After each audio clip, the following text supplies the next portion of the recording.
acuerdo. Eso tenía 4 gigas. Ahí estamos, grabándonos. Avisarle cuando empiezo. ¿Podés empezar? Bueno.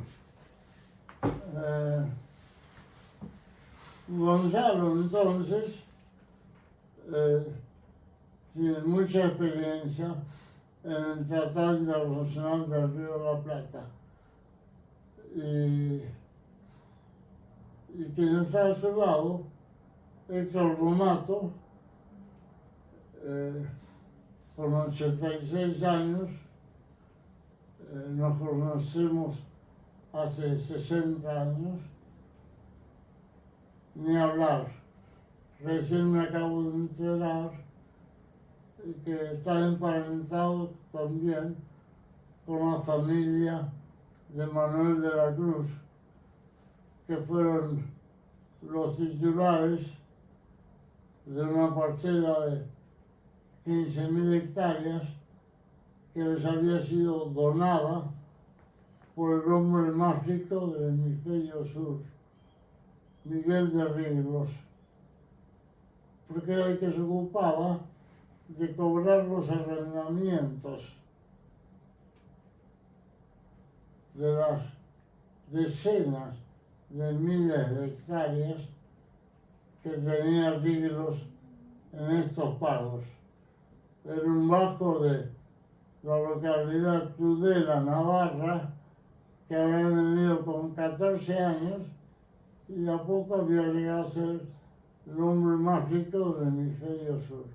Bueno, desde 1685 hasta 1936, la familia de la Cruz estuvo a cargo de una parcela que se fue recortando porque iban muriendo, y las últimas 2 hectáreas quedaron en manos de este burro, que un 6 de enero de 1980, hacía 10 años que no tenía un sueño, tuve un sueño, 6 de enero, Día de los Reyes Magos, que me indicaba comprar una parcela rural. Bueno, vine acá del viso, me mostraron esto, me pidieron una cantidad determinada, ofrecí un poco menos, a los 10 días me contestaron y sin consultar con nadie la compré. Y así me fue. Mi esposa, con la que estuve 15 años casado, y la madre de mis 3 hijos, bueno, después de ver que yo dejaba una cantidad de tareas que tenía en la ciudad para venir a esta parcela rural, me pidió el divorcio. Así que bueno, llegué a un terruño maravilloso, pero perdí todo. Y mi padre tenía mucho dinero, que incluso le había ayudado a acumular, y me decía que ayudarme a mí era lo mismo que ayudar a un loco. Así que bueno, y tengo un hermano muy querido, hermano menor, que me daba $120 mensuales. Y con esos $120 alcancé a estar un año alimentándome y a un anciano que había trabajado conmigo en una obra en Belgrano, y con esos $120 vivíamos los dos.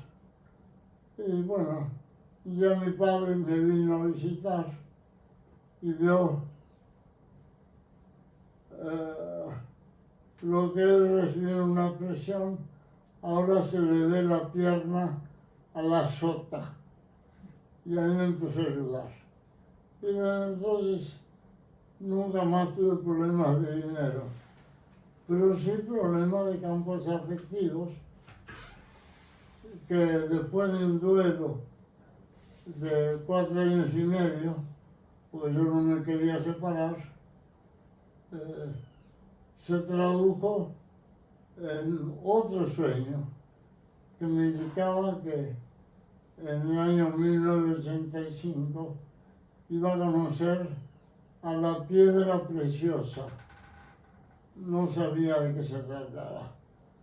Pero el 1 de enero, sentado en la casa de un hermano del alma, Blas Castaña, ahí estaba sentada Julieta Estela Lugo Pueyrredón, la mamá de Patricia Bullrich, que acababa de llegar de Francia trayendo el cuerpo de su hija mayor, Julietita.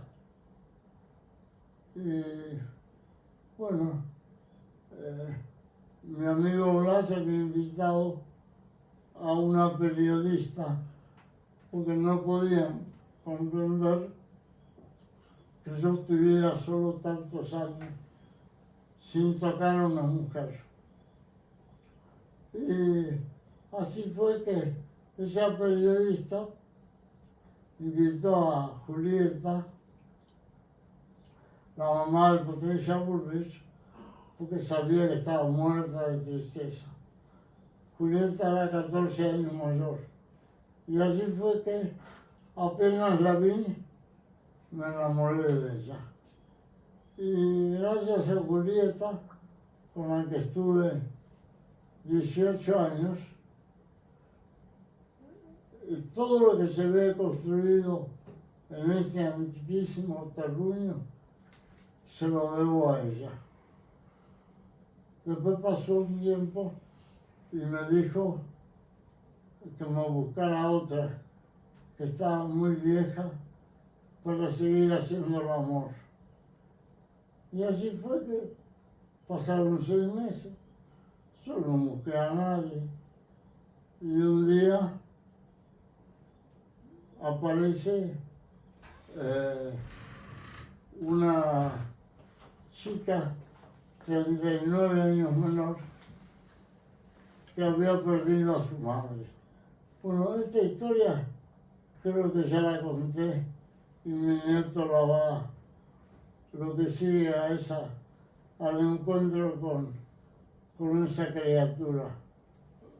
De ahí, en más, toda la información que tiene que ver con los errores de la mecánica del fluido, todo viene de esa musa, Alflora Montiel Vivero, que 14 años después de pasarme cada noche a las 4:45 AM la información, un día me despierta, la única vez que me habló, y me dijo: Francisco, quiero que seas mi esposo.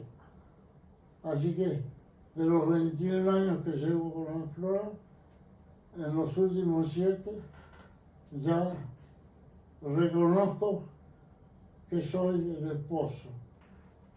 Y que, por cierto, la única forma de acreditar esto es publicarlo. Está todo publicado en la web esto. En la página de Ideología en Corte Suprema, el último hipertexto publicado es logos2000.html. Ahí hay un informe elaborado por la inteligencia artificial del valor de esa pobreza. No lo van a poder creer. Bueno, perdóname, Gonzalo se habló de estos temas. Y ahora Perfecto.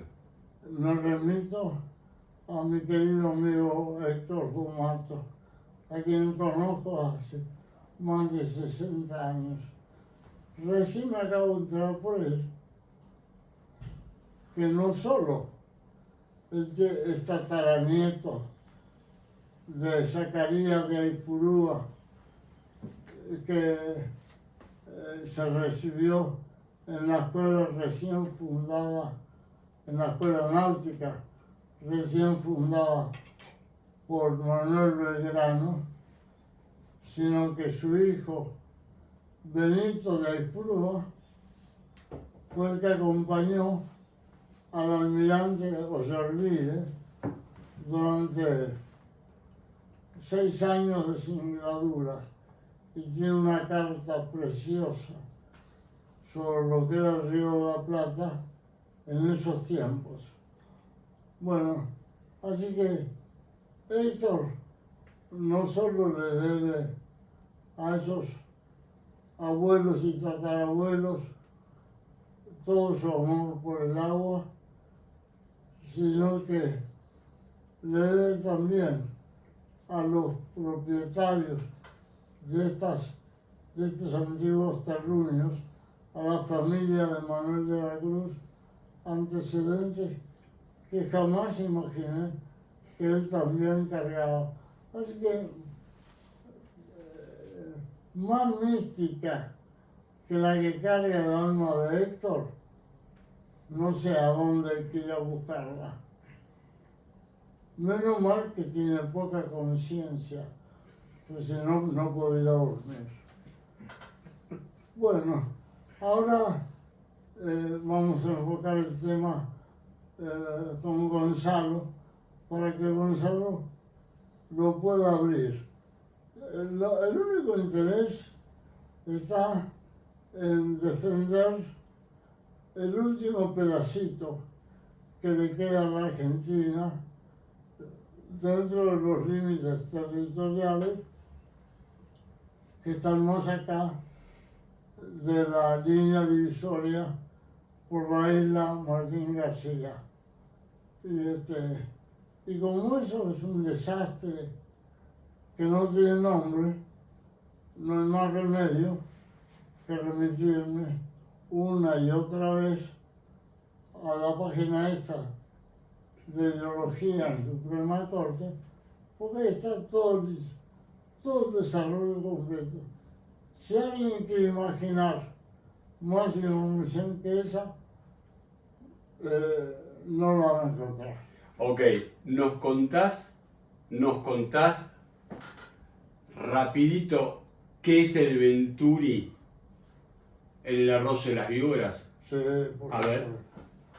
Bueno, en el año 68 yo presento en la Subsecretaría de Puertos y Vías Navegables la primera etapa de estas denuncias.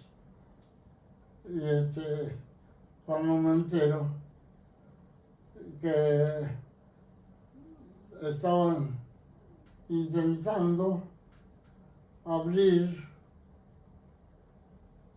un paso por un canal distinto al canal natural que sale del Iguazú, que es el más antiguo de todos, que ya hace 60 años el Iguazú reconocía profundidades de 90 pies, 27 metros, y el Canal Buenos Aires, que le seguía, reconocía profundidades naturales de 70 pies, 21 metros. Bueno, natural, que si uno tiene un canal natural en el territorio nacional de semejantes envergaduras, la ocurrencia de querer acortar camino y quitarle al Paraná de Las Palmas sus salidas naturales para crear una salida más corta por el arroyo Las Víboras, que era una insignificancia.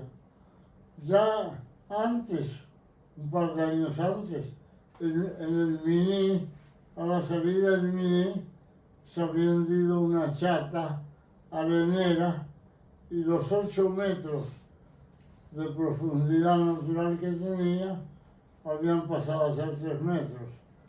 Si ahora le sumaban que las salidas naturales del Paraná de Las Palmas, que siempre habían estado en el orden de los 28, 30 pies. Bueno, es una aberración que solo respondía no solo al ojo mecánico de Newton, sino a una mirada economicista, mastroerudítica, imposible. Así fue que la única forma civilizada de poner sobre la mesa esos horrores de criterio fue ingresar ese trámite en la Subsecretaría de Puertos y Vías Navegables. Bueno, atrás de todo este tema había una empresa belga, Jan de Nul, que se ofrece a defender la postura de esos economistas que ya habían convocado a esa intención y había sido desechada por una consultora holandesa. Bueno, desechada la consultora holandesa, aparece la consultora belga y ellos proponen la salida, crear una salida por un proyecto que había tenido el ingeniero Emilio Mitre muchas décadas antes y nunca jamás se había tomado en cuenta porque era una verdadera aberración. Pero, bueno, cuando Jan de Nul propone la salida por el canal Las Víboras, que era una insignificancia, todos los flujos del Paraná de Las Palmas quedan obligados a salir por ahí. Y entonces contratan a la principal consultora hidráulica de aquellos tiempos, la empresa británica Halgrove, a que desarrollar ese proyecto. Lo empezaron a estudiar, creo que fue en el año 58, y en el año 60 ya tenían acreditado el valor de esa propuesta para hacer la traza derecho al sur, acortando unos pocos kilómetros, 3 propuestas de vías para llegar al puerto de Buenos Aires. Así, con el respaldo de la Halgrove, se crea el canal Emilio Mitre, una aberración que no tiene nombre. Hoy funcionan 32 pies. Para que funcionara en 15 pies sería una aberración. Porque eso no es un canal natural, es una palanca mecánica desarrollada con los criterios aberrantes de Sir Isaac Newton. Te hago una pregunta. Sí. ¿Hasta dónde llegan los efectos del Venturi del arroyo de las Víboras? Bueno, los efectos del Venturi del arroyo de las Víboras son, por no la palabra incalculables o infinitos, da lo mismo. Porque todos los Venturis, acá y en la China, creados en salidas estuariales, destrozan todas las dinámicas naturales que todo el mundo las entiende como flujos que marchan en la dirección de los flujos en descenso. Cuando todas las aguas se mueven por energía solar y no por pendientes en los fondos, nunca lo hacen en la dirección que propone esa marcha de los flujos en descenso. Siempre lo hacen en la dirección de lo que se da en llamar la deriva litoral, que en el caso concreto nuestro, hace milenios, cuando todo el centro de la Patagonia y hasta el norte de Bolivia estaba ocupado por el brazo de Tetis, todo eso se fue rellenando con sedimentos generados por derivas litorales, que en este caso están inferidas por un muy reconocido hidrólogo casado con otra reconocida hidróloga. Él es de origen vasco también, que dice que los sedimentos que fueron rellenando todas las áreas de la provincia de Buenos Aires son de origen de los flujos del Paraná, cuando fueron nada más que originados por flujos cordilleranos atraídos en su desarrollo hacia el noreste por los ríos primero quinto, después cuarto y después tercero. La palabra deriva litoral en mecánica de fluidos sencillamente no existe. O si existe, está tan mal interpretada que siempre se la entiende como aquella que acompaña el descenso de las aguas, que supuestamente se mueven por diferencias de altura. Y cuando uno estudia sistemas ecológicos, que son los que alimentan las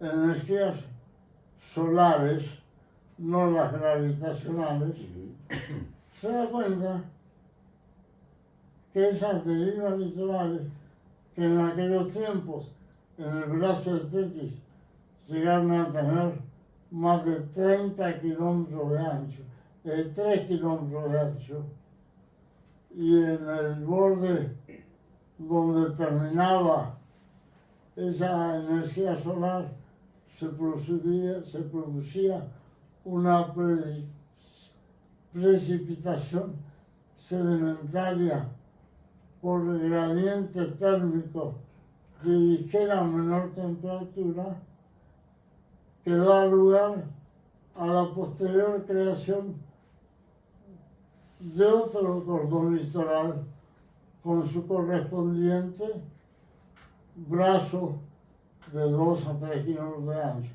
Así llegamos a que en los últimos 2 siglos, en la costa bonaerense, esas derivas litorales generan canales de 150 a 180 metros. Y a continuación viene el cordón litoral de borde cuspidado, producido por una capa de ligera menor temperatura, nunca mayor a 2 décimas de grado, lo que estamos hablando de milímetros. y que bueno, que da origen a la creación de otro cordón litoral. Y así se fueron formando todos los cordones litorales que fueron generando las acreencias en las riberas de la provincia de Buenos Aires.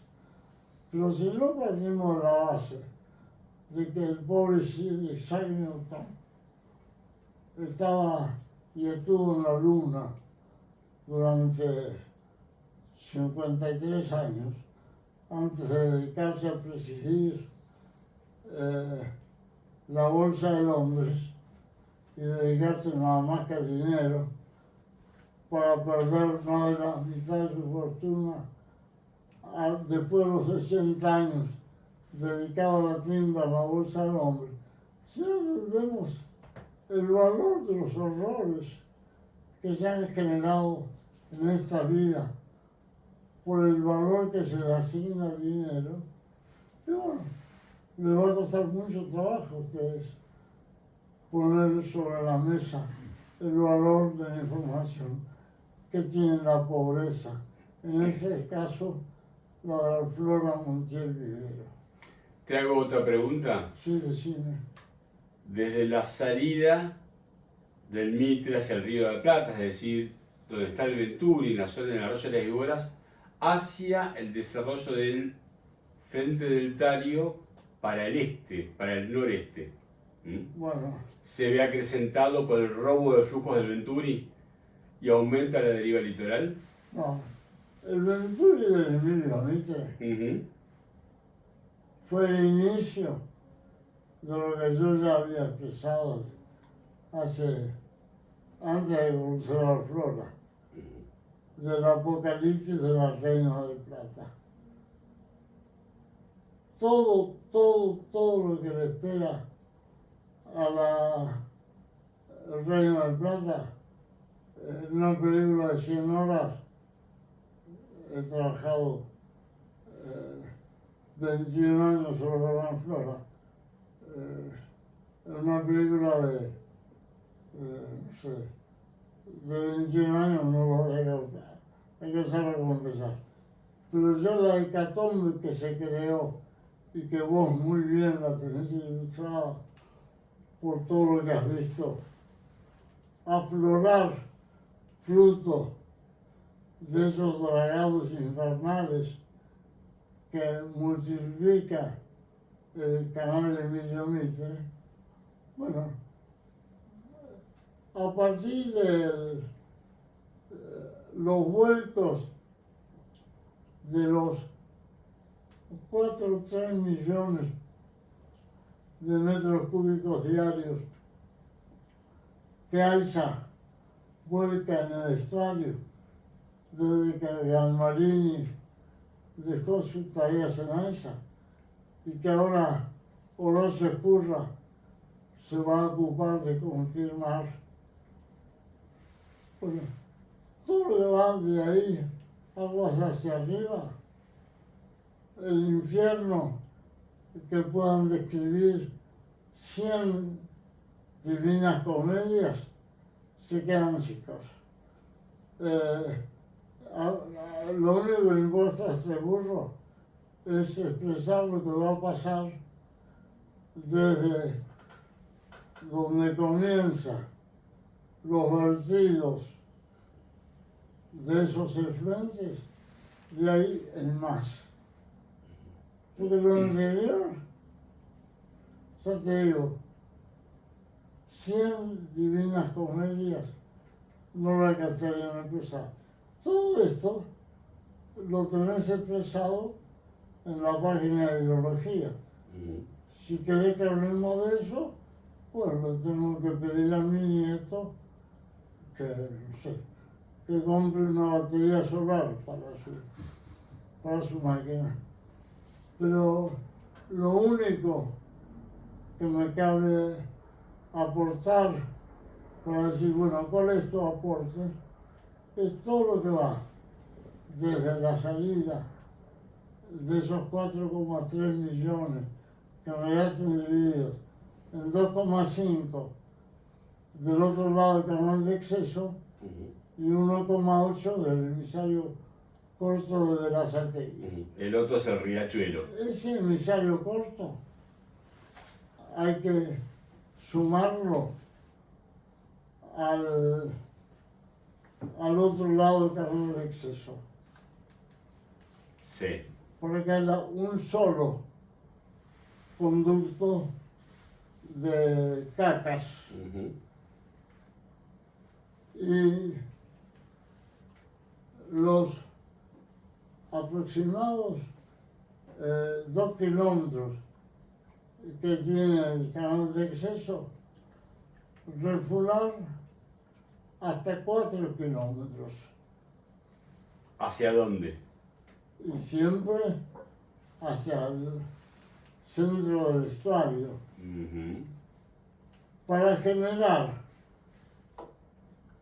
de la zona que estaba limitada al sistema de la CTI el mayor ancho posible. Ujú.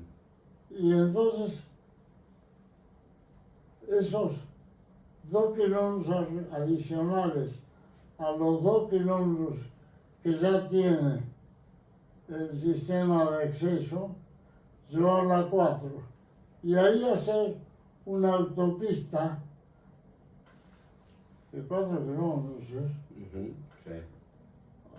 Por abajo van a pasar las cacas y por arriba vas a tener la oportunidad de hacer una autopista de 146 kilómetros de largo, llena de toda la basura de la cava y del AMBA, que la vas a tener alejada De la costa.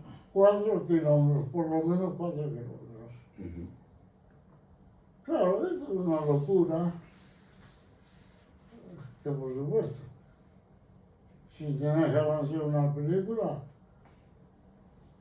no se te ocurra poner mi nombre, porque le estaría robando todo el mérito al Flora Montevideo. No.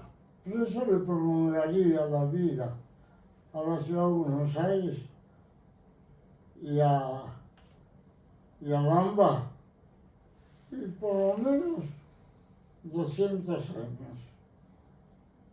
Vos fíjate que en Dubái, hace un año, no es por falta de dinero, hubo una lluvia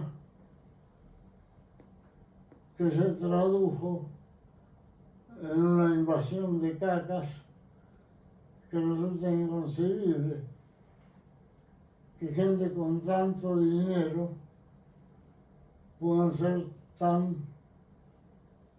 poner vos el calificativo que quieras, porque los argentinos, que tenemos una cultura bastante mediocre, y que ya Ludovica Esquerdo anuncia necesario empezar a prever, cuando dice que para fin de siglo en Argentina van a estar viviendo 800 millones de personas y sin embargo todos viven amontonados. El río Matanza murió en abril de 1786. Entonces sacaba 50 metros cúbicos diarios de aguas, que todos salían no aguas abajo, como la mecánica de fluidos lo infiere desde el tiempo de, sino siempre las derivas litorales van aguas para arriba. Por donde están los diques, por ahí.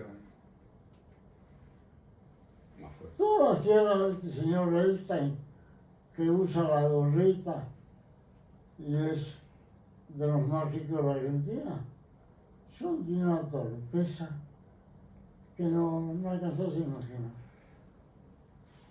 ¿Te hago la última? No, la última todavía no. No. Y todos creen que el agua debía salir para abajo. Sí.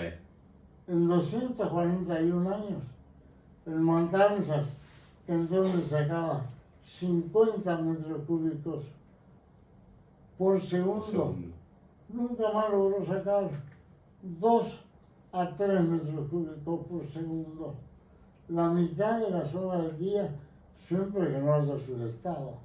Antes sacaba 50 metros cúbicos por segundo, las 24 horas al día, pero siempre agua para arriba.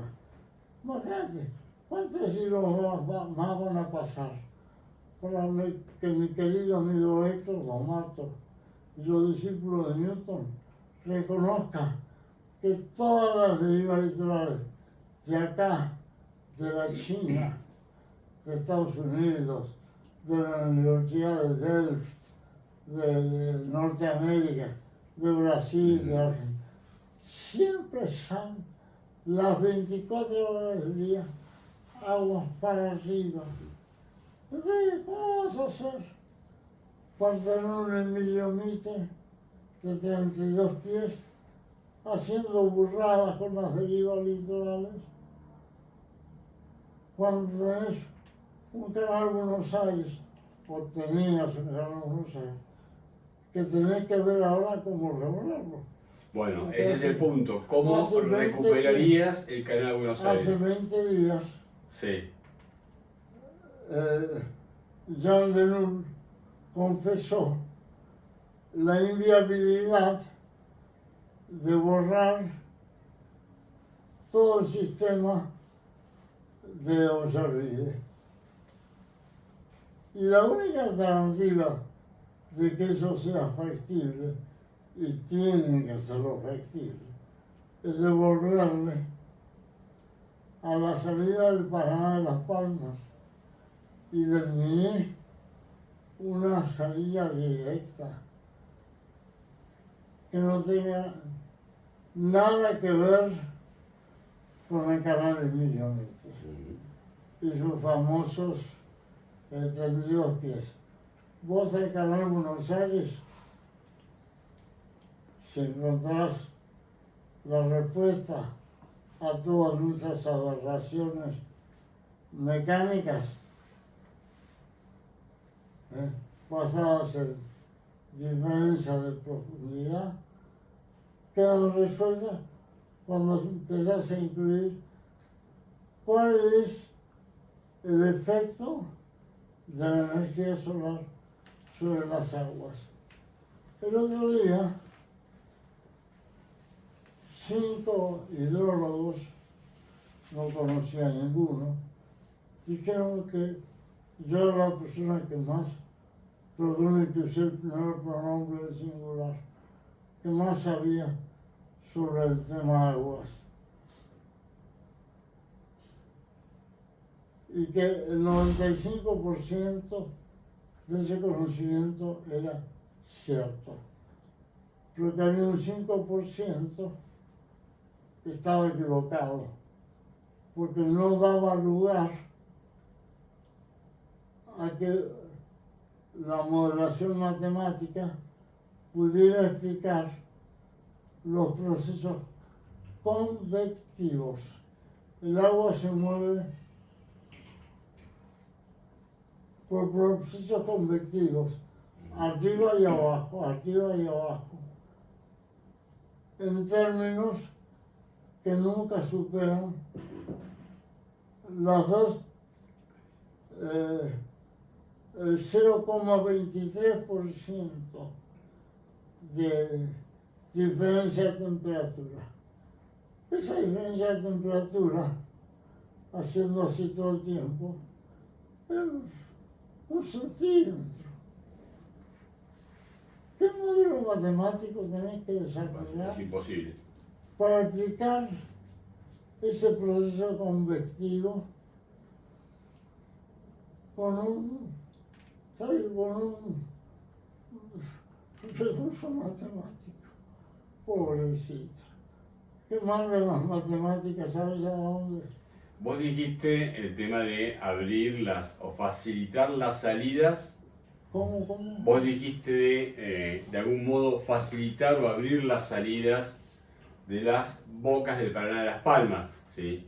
Del Viní, de el Barca. Si vos no podés, y ahora confiesas, Yandenur, eliminar,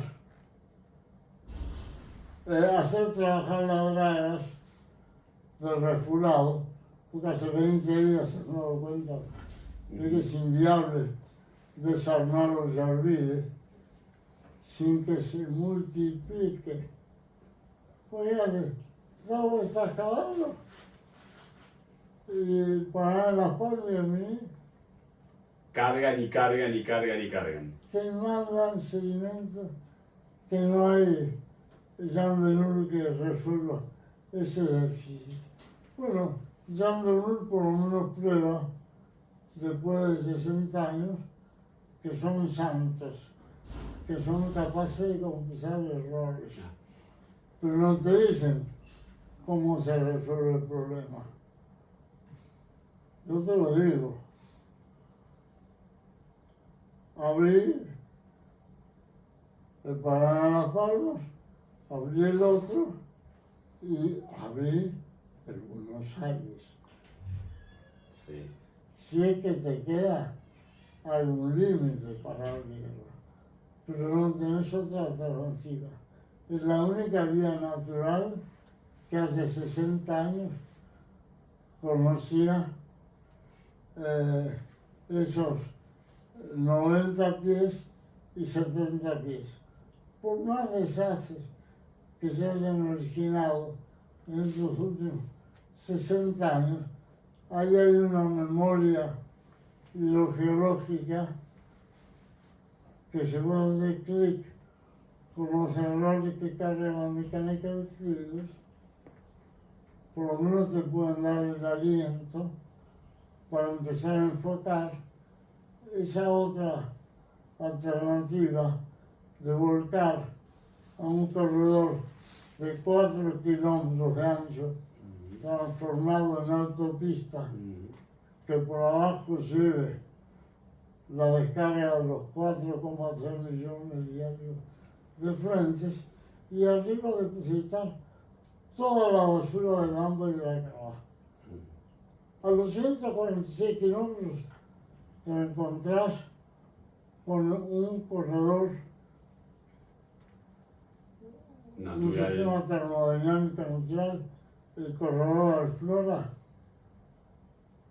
que en lugar de 1,3 nudos por hora lleva 2,5 y lleva todo ese sistema de todos los sedimentos atravesando la boca del estuario a 90 grados, barriendo toda la costa uruguaya hasta el Chuy, y allí pega una curva Se va para el este, pero más arriba. casi sí. 90 grados y lo tira al tono de sedimentación oceánica. Es lo que dice Héctor. Un poco más al norte del Chuy, deriva hacia el este, ¿sí? Y yo un año más tarde descubrí que ese cono de sedimentación, que recibe entre 100 y 200 toneladas anuales de sedimentos, continúa su recorrido otros 2.500 kilómetros